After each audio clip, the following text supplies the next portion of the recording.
ചെന്നപ്പോൾ തന്നെ വലിയൊരു ആമയാണ് കണ്ടത്. അത് കഴിഞ്ഞിട്ട് ഫിഷിൻ്റെ പാട്ടിലോട്ട് പോയി. ഫിഷ് എന്ന് പറയുമ്പോൾ നിറയെ ഫിഷുകളുണ്ടായിരുന്നു. ഈ ഫിഷിൻ്റെ പേരെന്താണെന്ന് എനിക്ക് അറിയാൻ പാടില്ല. ഇത് പക്ഷെ നമ്മൾ എവിടെയെങ്കിലും ടൂർ പോയാൽ അവിടുത്തെ അക്വേറിയത്തിലൊക്കെ കാണുന്നതാണ്.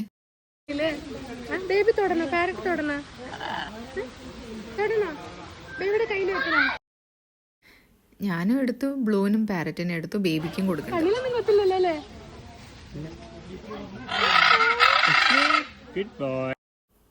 പിന്നെ സ്നേക്കിനെ എടുത്ത് കയ്യിൽ വെച്ച്, പക്ഷെ ബേബി പോയി തൊടുന്നുണ്ടായിരുന്നു.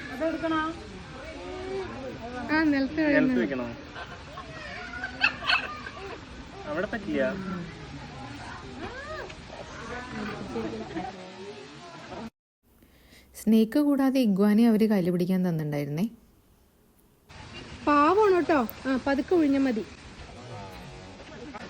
വളരെ ചെറുതായതുകൊണ്ട് ഏതിനും പേടിയില്ല. ഇവിടെ നിലത്ത് വെക്കാൻ. ബേബി വേണേ ടച്ച് ചെയ്തോളൂ, ബ്ലെസ്സിങ് ചെയ്തോളൂ. എവിടെ അതിന്റെ വീട്? പിന്നെ വളരെ കുഞ്ഞായിട്ടുള്ളൊരു മങ്കിയെ കണ്ടു. പിന്നെ മുതലയാന്ന് തോന്നുന്നു, അതിന്റെ കുഞ്ഞു കണ്ടു. പിന്നെ വേറെ എന്തോ ഒരു സാധനം, ഇത് ഞങ്ങൾ തായ്ലാൻഡ് പോയപ്പോഴും കണ്ടിട്ടുണ്ടായിരുന്നു. ഇത് എന്താണെന്ന് എനിക്കറിയാൻ പാടില്ലായിരുന്നു. അതിങ്ങനെ കുറച്ച് ആലോചിച്ചിട്ടിരിക്കുന്നുണ്ടായിരുന്നു. അത് ഉറുമ്പാന്ന് തോന്നുന്നു കഴിച്ചുകൊണ്ടിരിക്കുന്നത്. പല തരത്തിലുള്ള ഇങ്ങനത്തെ ഈ കോഴി പോലത്തെ ഐറ്റംസ് ഇല്ല, അതായത് ബേഡ്സും അല്ല. എന്നാൽ പിന്നെ അത് ബേഡ്സിൻ്റെ വിഭാഗത്തിൽ പെടുന്നതാണോ ചോദിച്ചാൽ അങ്ങനെ താറാവ്, അങ്ങനത്തെ പല ടൈപ്പ് ഓഫ് സാധനങ്ങൾ കണ്ടിട്ടുണ്ടായിരുന്നു. പിന്നെ ഇത് റാബിറ്റാന്നാണ് പറഞ്ഞത്. ഞാൻ പെട്ടെന്ന് അത് ആടാന്ന് കരുതി. ഇത് ബംഗാൾ കടുവയാണ്.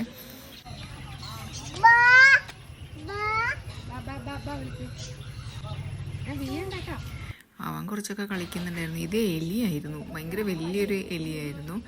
മറ്റേത് എന്തോ ഒരു ടൈപ്പ് ഒരു പൂച്ചയാണെന്നാണ് പറയുന്നത്. പക്ഷേ പുള്ളിക്കാരൻ ഓർക്കത്തിലായിരുന്നു, നേരെ കാണാനൊന്നും പറ്റിയില്ല.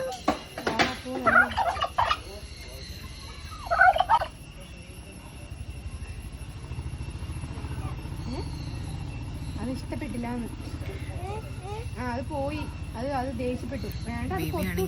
കോഴിയുടെ ഈ സാധനത്തിന്റെ വാലില്, കോഴിയാണെന്നറിയില്ല, വാലിലൊക്കെ തൊട്ട്. പിന്നെ ലവ് ബേർഡ്സ് എന്ന് പറയുമ്പോൾ അതിൻ്റെ ഒരു കളക്ഷൻ, അത് ഇഷ്ടം പോലെ ഉണ്ടായിരുന്നു, കാണാൻ നല്ല രസമുണ്ടായിരുന്നു. ഇതും പിന്നെ ഇഗ്വാനയുടെ ഒരു ടൈപ്പാണെന്ന് തോന്നുന്നത്, കളർ വ്യത്യാസമുള്ള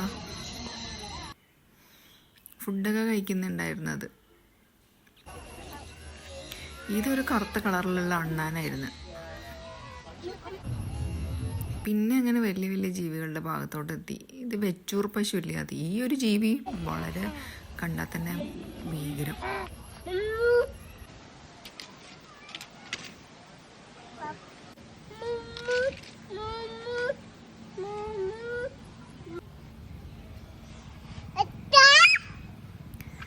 ബേബി കുറേ അധികം എൻജോയ് ചെയ്തു. ഇപ്പം ഞാൻ ഫോട്ടോ എടുക്കാൻ നിൽക്കുമ്പോൾ അവിടെ നിന്നതാ.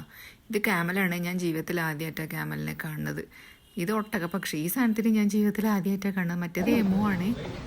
പിന്നെ സ്നേക്സിൻ്റെ ഒരു സങ്കര കളക്ഷൻ ആയിരുന്നു. ഇതൊക്കെ ഏത് തരം സ്നേക്കാണെന്ന് അറിയില്ല.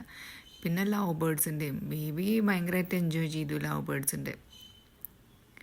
പിന്നെ നമുക്ക് വീടിൻ്റെ അടുത്ത് 4 കിലോമീറ്ററേ ഉള്ളൂ, അതുകൊണ്ട് ഞങ്ങൾക്ക് ഇഷ്ടമായി, അത്രയേ ഉള്ളൂ. അപ്പോൾ